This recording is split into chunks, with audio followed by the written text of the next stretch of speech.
Welcome to the Mojo Market Report. Here's your hosts, Dave Sturchio and Chris Gueci.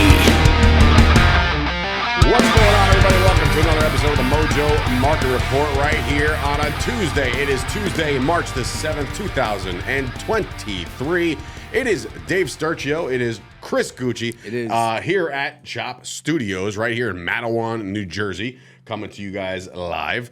Hope everybody's doing well out there. And when I say live, we're recording at 8 o'clock in the morning. And whenever you guys consume this, we thank you. Like the video. Tell your friends about us. We got a big week. Actually, I'm going to spring this on you now as I see the laptop's dead. It's amazing. We are 2 for 2 lately with laptops. Is that right? How do you... All right, you're one of those guys. Like, you are one of those guys. Like, for the life of me, your phone is alive, right? Where are you at? Oh my God! See, that's an anxiety attack for me. It's like 8 a.m. and my phone's on 7%. Right, like you are one of those people that you live on the edge. You're like, well, phone's gonna die. I guess I can't do this, that, or the other. Like if my phone gets under 80%, I start to like sweat. Bro, my phone has not. Laptop too. Well, laptop's my actually phone cool. has not left above like 40%. I sometimes get lucky when Ash plugs in my phone before I go to sleep. Other than that, I just literally have to stand by a wall 24/7 so I could operate. Oh God, that's not a way to live, ladies and gentlemen. That's not a way to live. So if you want to go along on something, go along on my battery on the Mojo Market. But I'll tell you shorten this, his battery life. I'll tell you this though, right now, buy the dip. Honestly, my battery is really low, but there's a very good chance that I charge it later on tonight, so you could get some gains. All right. Well, right? Look into that. It's very well played. You gotta have to use your multipliers on Dave's battery. Yeah, absolutely. All right, let's get into some NBA, guys. Big slate, not so much big slate, but good slate last night.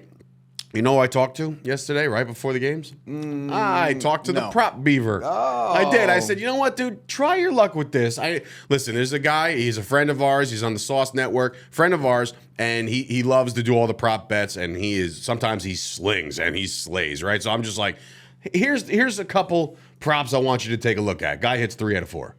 So he's So maybe we're gonna have the prop beaver on as a guest. I would love to because I think that he's really good with this stuff. He could break it down. He did think there was one suspect thing last night, and it comes within the Cleveland-Boston game. We'll get into Cleveland and Boston in depth in a little bit, but Donovan Mitchell's suspect line was like 18 points. 18 points was his over/under. Spider drops 40. So it's like, and that was the one he missed. And he's like, that looks too suspect. There's something wrong. Like, I'm going to go under. I'm going to short that. You know, and I was just like, I get why he did He got it. out-sharped. That's what happens. He was going sharp, but it's all good. The Beeve, 3 out of 4, we're going to take that. Right off the rip, right? I mean, he nails it. Yeah. And honestly, should have been 4 out of 4. That would have been 4 out of 4. If you just played your cards right on Donovan Mitchell. So he goes for 40. The Boston Celtics have lost again. What is broken in Boston right now? Because they lost to the Nets, they lost to the Knicks twice. Is Jaylen Brown back? Jaylen Brown went for Jaylen Brown. Actually, matter of fact, I know that he goes over on his points, 32 he was out over against 27. the Knicks last week, right? Did he play? He played in all the games since the Knicks game. I want to assume so. I mean, since that was just Sunday. Day. Yeah. Well, I'm talking about even the game before that. I don't even know if he played. He played the Nets, and the Nets beat him handedly. No, didn't they play the Knicks twice in the last week? Yeah, the Knicks and Jaylen Brown missed one. The first game, and Tatum got ejected. Okay. But the honestly, Celtics are reeling, bro. It's not just the Knicks game. It's the past week, 2 weeks, like you said. They're not playing well. They're 5-5 in their last 10, which is not Celtics basketball from this season thus far. And with the 76ers last night beating the Pacers, they're right there. They're 2 games behind that 2 spot. So I'm looking at the 76ers from last night. By the way, you know how last week I got really, really, really excited about the Knicks scoring $142. And I was like, wow, man, this is great. I can't believe they scored so many points. The 76ers beat the Pacers 147-143 in regulation. So I'm like, wait a minute.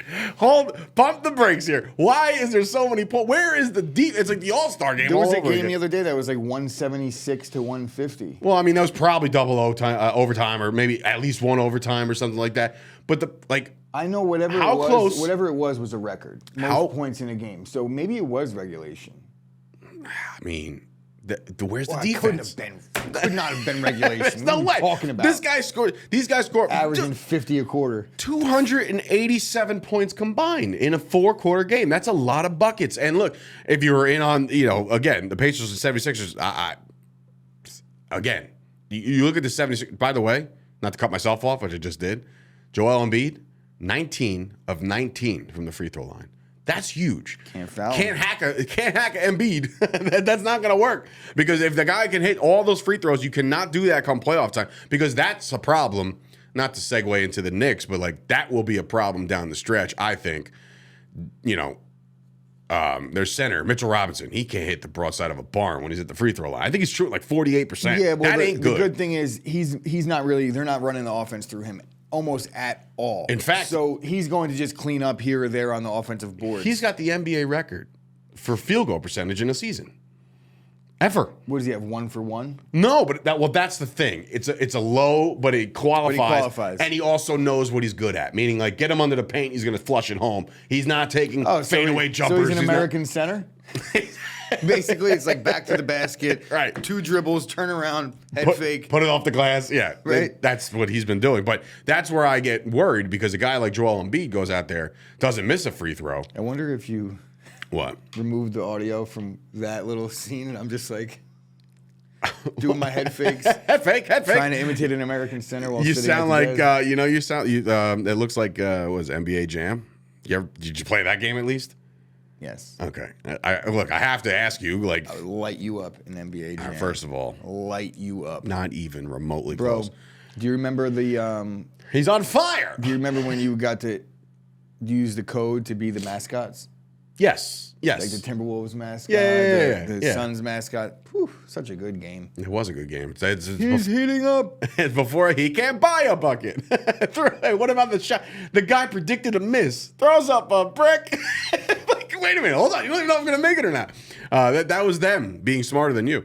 But anyway, going back to basketball for a second. So Jaylen Brown goes over on his prop bet. The Atlanta Hawks went out there and lost to the Heat 130-128, another high-scoring game.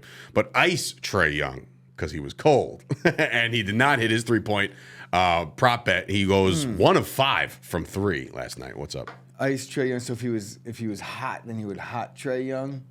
No, you can use ice Trae Young in multiple ways. Yeah, ice Trae because he's cold, or ice Trae is like ice water my in his veins. Yeah, there we go. No, ice Trae Young was cold as ice yesterday and stunk. So it's still my favorite guy in the world.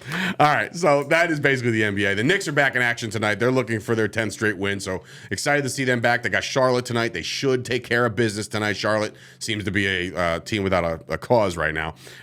So again, great night out of the prop beaver. Great night out of your prop bets. Again, usually these the numbers are set around 3-4 o'clock. You have enough due diligence and not enough time to do your research, look at the splits. Do your math. Do the old prop math that you guys do over there, the analytics. Switching gears, NFL. Big day yesterday. Huge day actually yesterday within the market. Mojo Market involved, free agency, franchise tag, everything. We could start with some news that you'll have to be patient on. Calvin Ridley is not on the Mojo Market yet. You have to wait on that, but he's been reinstated into the NFL. It should be in the next couple of days. Yeah, probably. no, they're going to work on, because look, the free agency is going to alter these guys' prices up and down. So Calvin Ridley, keep your eye on that. The first domino to fall fell yesterday in the quarterback market. Derrick Carr agrees to a 4-year, $150 million contract with the New Orleans Saints. And I think this is a good fit for him. I think, right away, Michael Thomas took to Twitter, thank you, Jesus. You know what I mean? Like, Michael Thomas might not be there. So it's like, you might want to thank Jesus for something else. But I look at this contract, and I say to myself, good deal for the Saints. The cap is a myth. And how do you give somebody his age over $100 million new dollars? Because that's what it's going to turn out to be. He gets $60 million guaranteed at signing. Can you imagine, by the way, here's your contract signed. Oh, here's your $60 million deal. Like, I can't imagine right away. it, I know we can't. Yes, maybe one day. Yeah, sure, why not? But what I'm saying is $60 million, $10 million roster bonus, so 70, almost half of the deal is done up front already. So the Saints are all in. My question is this. 1, do you think it's a good contract? 2, do Do you think the Jets at least made an offer? And they were outbid or out circumstances? Yeah, I do think the Jets made an offer. Okay. I think that the guaranteed money was probably the thing that pushed it over the top for the Saints. I don't think it's a bad deal. I think it's on par. They were talking about him maybe getting a little south of 35, but then when you start seeing quarterback money being talked about, Geno got 35 mil. Geno, his salary this year is $53 million. Geno got 35 million a year annually. We're talking about Daniel Jones about to get 40 mil annually. When we're looking at those two numbers, yeah, Derek Carr they got a really good deal on Derek Carr. I think he's clearly far and away better than those two guys. And when we're talking about quarterbacks now, Derek Carr, he's had one serious injury with his back, but has had. Did he do something to his ankle too? Yeah, but he missed the playoff game over it. Didn't break anything. There's no structural damage. He had a fracture in his back a couple years back after I think it was 2018, 2017, one of those seasons where they were expected to do well. They made the playoffs and then they kind of fell happens all the flat. time. Happened to my man Tony Romo too. Outside of that injury, which he has then played multiple straight seasons without coming out of games, so the injury is no lingering effects. The NFL, they protect quarterbacks now. He's just north of 30, maybe 32, 33 years old. Yeah. And when we're looking at these deals, if you really break it down, I'm sure there's an out after 2 years because it's so front loaded that. Look, do they expect to get do they expect the quarterback to be there for the next 2 seasons? I would say probably. Most of that guaranteed money goes through the first 2 seasons. They could get out of that deal if they so chose. But when you're signing this guy, it's very rare that you see a free agent quarterback of this caliber hit the open market. Yeah. It's one thing to hit, be franchise. Oh, he's in open market, meaning you could sign wherever you want with no restrictions. Tom Brady. And no compensation. Tom Brady was in that situation when he signed with the Bucks. He could have went anywhere. He could have went anywhere, but did the Patriots get compensation? No. No? Are you sure? It was outright done. It was done. The contract was over. It was never renewed. It was done. Yeah, but there's even still, when you lose a guy to free agency, you get a comp pick. You get a comp pick. Sometimes. Unless the roster move is made before the league year ends, or there's a lot of different stipulations. In this case, the Raiders got nothing because they just extended him in the year before that. So I don't know the language on the Brady thing, but it's neither here nor there. I think it's a very good deal. Just to piggyback off very that, good deal. He is 32 years old. You were right on that.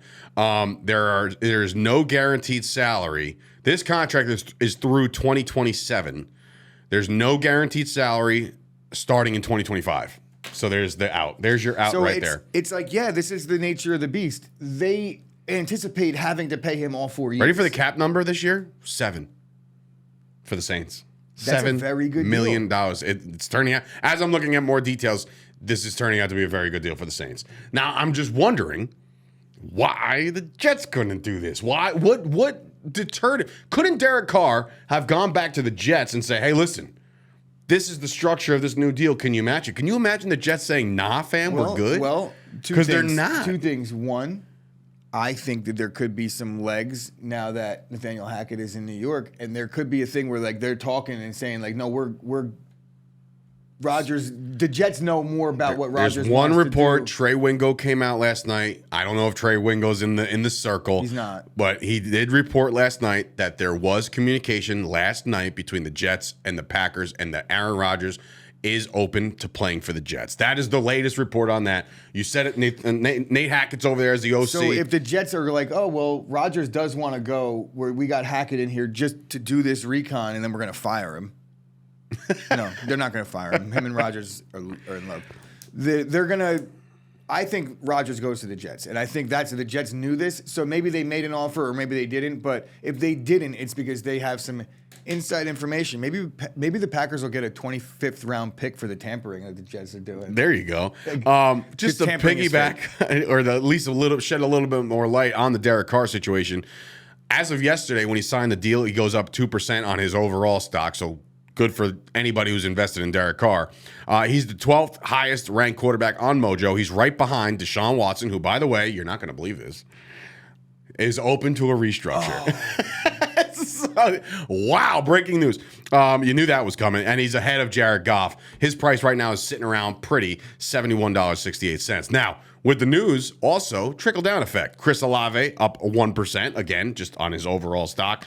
You would assume that this is the better quarterback for Olave outside of Derek Carr. Andy Dalton and Jameis Winston, who apparently Jameis Winston will be released. according to Adam Schefter, said there's going to be a cap casualty. They're not going to be able to afford Jameis Winston anymore. Now Jameis Winston hits the open market. I think he would be a great fit for a couple teams. I really do. As long as he, As a what? All right, if you're the Carolina Panthers, would you take Jameis Winston or Sam Darnold? I'm taking Jameis Winston. And it's not, to me, it's not close. I don't know about that. No? And you know me, I'm a big Jameis Winston Yeah, you fan, are. but he's just had really bad injuries the last couple Sure, seasons sure. that have derailed him. And even when he's fully healthy, he's still, you know what you're getting out of him. I don't think there's going to be much improvement. I think Sam Darnold is still somewhat of a lottery ticket. Yeah. Still somewhat of a lottery ticket. I don't see Jameis like doing the Geno thing down the line. So Derek, as much as I like him. So Derek Carr does his deal. Congratulations to him. How about this? It's neither guy. They're going to have a different quarterback. You would It's gonna assume. be Jimmy You would G. assume. It's going to be somebody They else. won't have Geno Smith, as you just mentioned before. Geno Smith stays on with Seattle. No franchise tag needed over there. They give him a boatload of money to front load that contract, but he's going to be there for the next 3 years. Congratulations to Geno, who has now made more money with Seattle than he did in his entire career with the Jets and the Giants. So that's, again, comeback story. Gotta love it. I'm genuinely happy for the guy. Interesting news, outside of Tony Pollard getting tagged, that means Dalton Schultz is going to walk. So that's interesting, I guess, in the tight end market. Tagged. Huh? Josh Jacobs got tagged. The more interesting stuff that I saw yesterday on the Mojo Market, I saw this first on the market before I saw the rumors, right?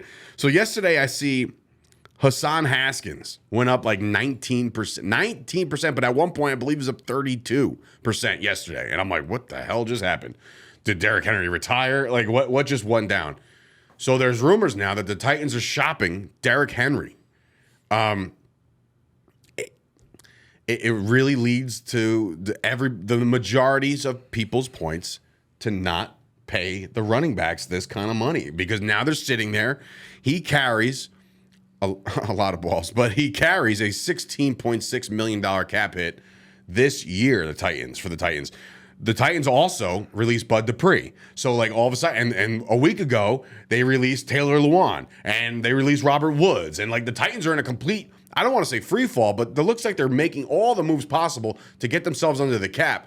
The Derrick Henry thing is interesting because, I mean, you would think the guy's got tread left, but I think maybe his age and because of the wear and tear, maybe they're looking to try to restructure him. Maybe. They're not going to be able to restructure him because, I mean, I'm not doing it. As a running back at that age with that amount of carries, the restructure is absurd. He's about to turn 30.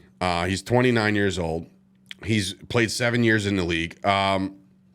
This year, his cap hit is $16 million. Next year and the year after that, it goes down to 5 and then 4, but they are void years.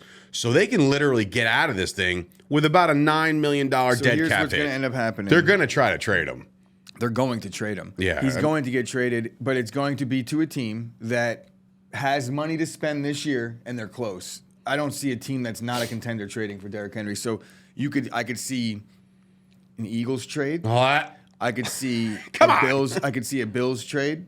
That's That's really outside. wonderful. Outside of those two, that's the only trade that I could really see happening. That's a wonderful move. Eagles for Buffalo. less likely. I could see the Bills, and this is completely. I have zero idea about what's going on and who's talking. I'm just looking around and seeing like in a position to take on $16 million, because that's what it's going to be. You're going to get the player for next to nothing, because there's not going to be a big market for Derrick Henry. There's really not. It's going to say, is anybody willing to take on this contract? We don't even need anything in return. You give us a 4th round. Like Derrick Henry's going to get traded for less than you. Who would gets more expect. compensation if on the trade market, Henry or Zeke? Derrick Henry. Yeah. Okay. Yeah. I agree. Zeke's getting cut. I agree. Zeke's free. I don't know if Zeke's getting cut, but yeah, we'll see. If he doesn't get cut, then he's going to be a Cowboy. There's not getting traded. No, he's You not know? getting traded. So But I'm interested. This Derrick Henry thing is very, very interesting, especially within. Obviously, he's one of the top dogs on the Mojo market. What does a new scene I'm for avoiding him? Derrick. I'm not trading for Derrick Henry. If I'm an NFL GM, But you just said if you're right there. I am not trading for Derrick Henry because of the injury situation is still prevalent, and because you're going to have to take on $16 million this year, that could end up hurting you in the long run. When it comes to this season, needing to make moves mid-year, if you're tied into a running back at $16 million, he better be putting you over the top. But the beauty of it is it'll be a 1-year rental, so there's outs after this year. That's why I say a contender. a Rams type situation where they were a couple years ago. It's like, let's just add this extra piece, put us over the top. You imagine Derrick Henry on the Bills? No, I can't, because that'll just be straight dominant. I think the Bills are going to add a nice piece at running back position. You would Maybe think. Miles Sanders, honestly. We'll see what the Eagles do over there at the running back situation. It seems like these guys, look, even the Chiefs are making significant moves, but not. It's subtraction. And, those are significant. They're about to lose Orlando Brown. They didn't franchise tag him. He will get big money somewhere.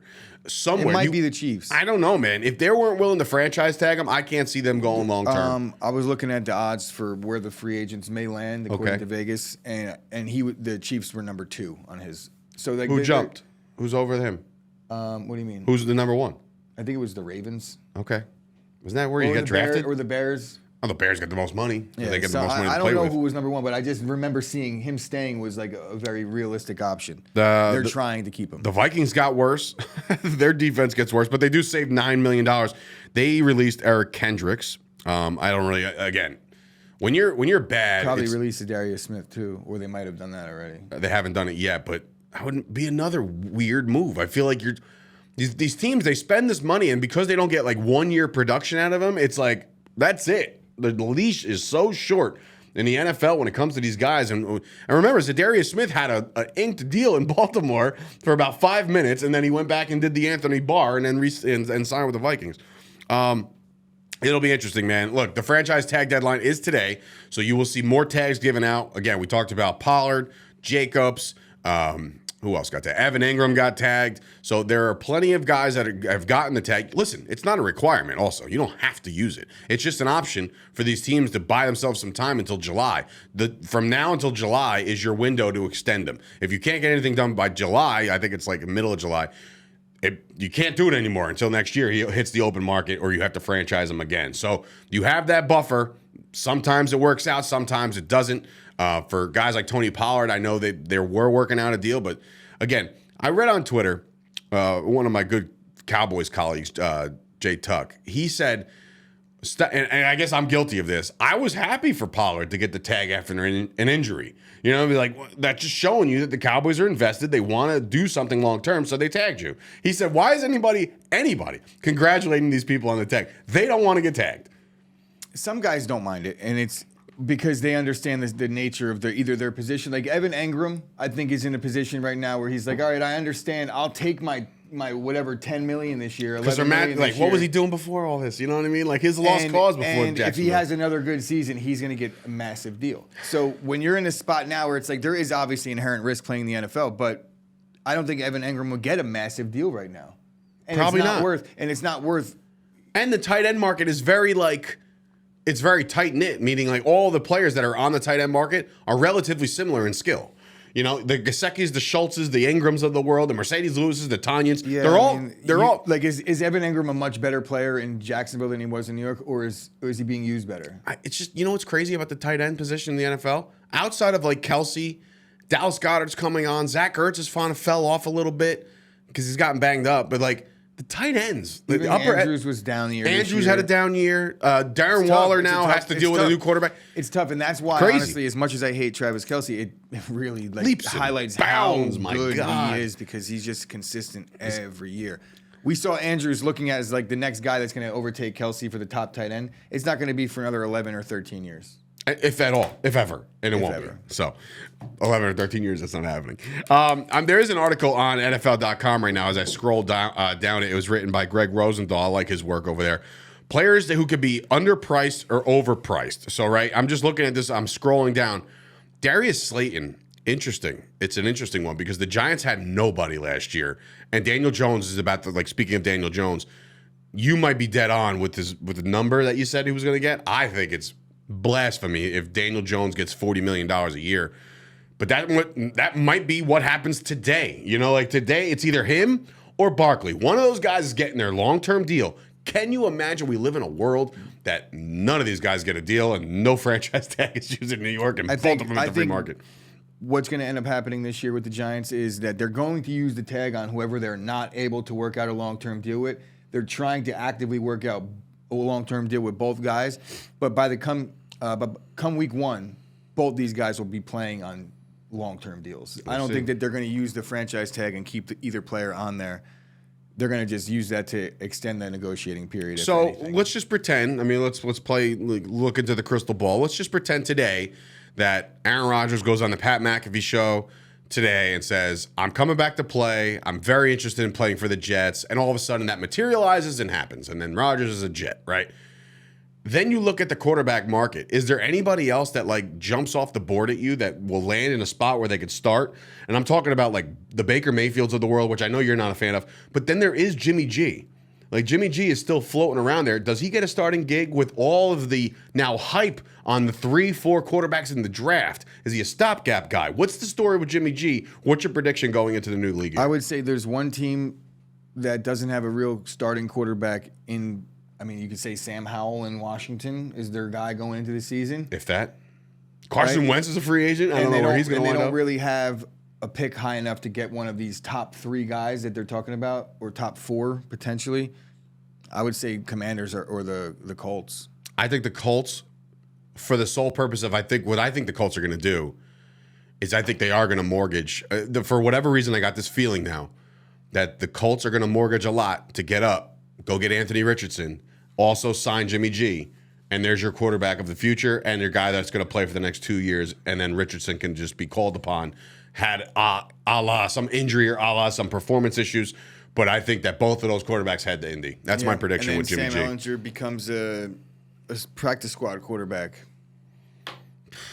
It's a weird market out there, man. That's a really weird thing. What's not weird is to follow us. You should do that. Pay attention to everything. TikTok, Instagram, Twitter. That's how I found out about the Derrick Henry stuff. I was on the app and I was on the Twitter and all that stuff. So at Mojo, MOJO, they're on top of everything. Join the Discord, which is also a daily conversation of everything going on throughout the course of the week. All your rules, all your suggestions, it's all taken into consideration over there. So do that. Big day in the NFL today. We'll cover the rest of the tags tomorrow. We'll also cover the guys that are going to be available to go out there and make your money, because next Tuesday starts the tampering period where everybody's going to basically sign their deals wherever they're going to go, and then 15th they get to ink them. So it's interesting. Nothing is broke from what I'm gathering right now as far as 8:30 in the morning. But listen, pay attention to the Mojo app. They're on top of everything right now. Just hit the alerts, right? Set those bad boys up. This guy's like Ian Rappaport right now, making sure there's nothing popping off right now at the last second. I was checking baseball stuff, trying to see when are we going to start swinging some heavy lumber. Well, right? Aaron Judge went yard ski for the first time in the spring yesterday. Everyone knows Aaron Judge is a stud, right? Anthony Volpe's on the come up. I cannot wait to start talking about these prospects. Baseball is on the horizon. Look, the Yankees they've played like 13 games already, right? Maybe 14 more than that. already. I feel like, yeah. I think they're 9-5. Sure, fine. Or maybe something along. Either way, it's been 2 weeks of spring training baseball, and we're 2 weeks away from 2.5 weeks away from real baseball. We're here now, so I'm going to start, inserting a little bit of baseball talk into the Mojo Market Report. And I want to say, guys, if you're watching right now and you want to earmark somebody for baseball that's exciting to watch and is not a Yankee, Jordan Walker. Where's he at? The St. Louis Cardinals. What position was it? Outfielder. Okay. Outfielder, and he just hit a bomb. When I'm saying the crowd gasped. Gasps are good. In baseball. Gasps are good. They are. Right? They are. Actually, there was a gasp yesterday. Not to piggyback off this. Bomb. Justin Turner. Did you see that? Oh. God damn. There's a lot of leaking. Just get your head down, or at least get out the way. I don't know. Man. It's tough. That was tough. Anyway, for Dave Sturchio, Chris Gueci, this has been another episode of the Mojo Market Report. Back here tomorrow to break down all the franchise tags and the upcoming free agents. We'll see you then. Gasps are good.